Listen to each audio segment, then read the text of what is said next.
I am Mark McKinnon, M-A-R-K-M-C, capital K-I-N-N-O-N. I'm the Public Affairs Officer for Georgia Department of Natural Resources Law Enforcement Division. I will be looking in this direction so everybody's got the same kind of thing going on. All right, so I'm not wandering around. All right, so I'll tell you what transpired since we talked a little earlier. At approximately 3:38 this afternoon, which was very shortly after I believe I spoke to you before. But about 3:38 this afternoon, DNR game wardens located something on the sonar that they wanted to have checked out, and so they made a couple of passes with the sonar to be sure that it was something that they wanted the divers to look at. They sent the ROV, which is the remote operated vessel, down to confirm, and then the Cherokee County dive team was able to make a recovery a short time later of the victim. And so we are glad that we could get this done in less than 24 hours. Sometimes these things do drag on for longer than that, and so I'm grateful that we can bring this family closure. It's a very, very tough spot to be in if you've not been there, a very tough spot to be in when you've got someone missing and you can't find them. And so we try to find them as quickly as possible. I'm so glad for the team that we had out there with Cherokee County Fire, Sheriff's Office, DNR game wardens, and the U.S. Army Corps of Engineers.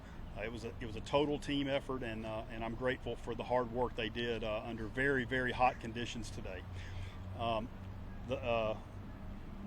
He was located, Mr. Croft was located in 22 feet of water. He was a few hundred feet from where the boat was found circling. And like I said, he was located with side scan sonar and recovered very quickly. Mark, do we have any idea at this point? It's still really early in this investigation. What went wrong and how did he wind up in the water? We won't know what happened as far as the incident goes for quite some time. We have to examine the boat, have to look at all the factors. There's some GPS data that they'll be going over. I'm sure that maybe they could pull from that boat. But it's just a time-consuming process, and we'll continue to work on that and just see if we can find out what happened here.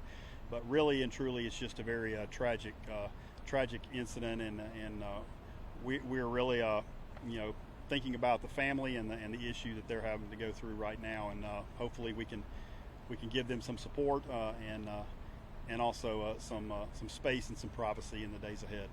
Was he wearing a vest? My understanding is he was not wearing a life jacket, and I will tell you this, that it is very rare for a game warden to find a drowning victim with a life jacket on. So that's why it is so important to wear life jackets when you're out there on the water.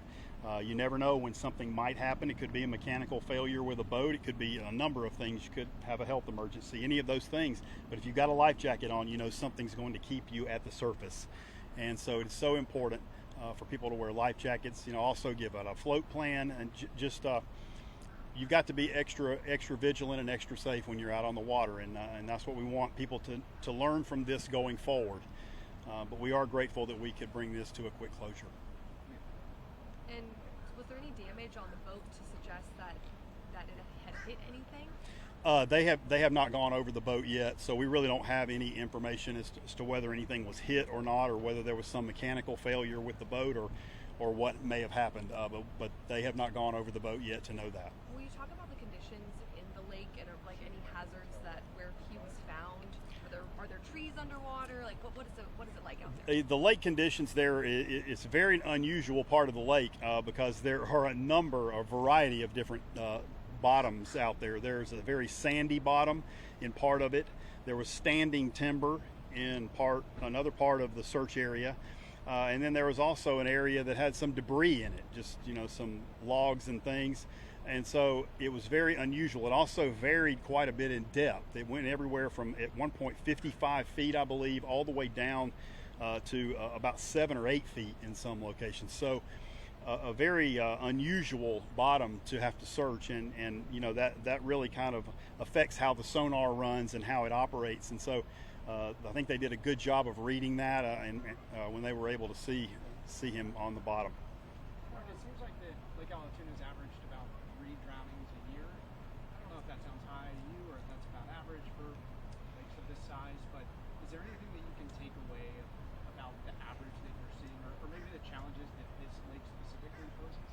Well, it's really difficult to compare year to year for particular lakes, simply because there are so many factors involved in what may cause people to drown or to have a boat accident.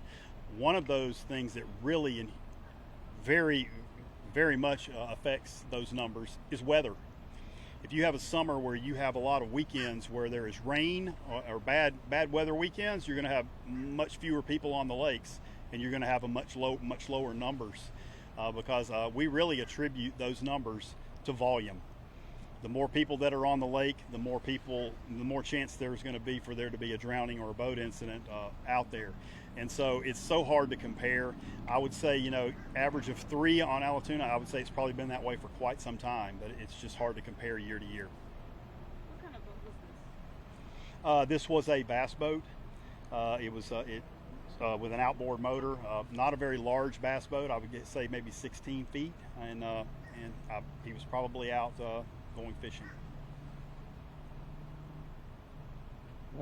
Anything about this young man that people would want to know about him to be able to I don't know him, and but I can just say that from the large outpouring of support and the number of family members that have come out to support this family, I would say he was probably a very well-loved young man, and I'm sure he will be greatly missed. And that's why our hearts do go out to this family. It's a tough thing, and as I've said earlier, it's tough, very tough on the family, and it's also tough on these responders.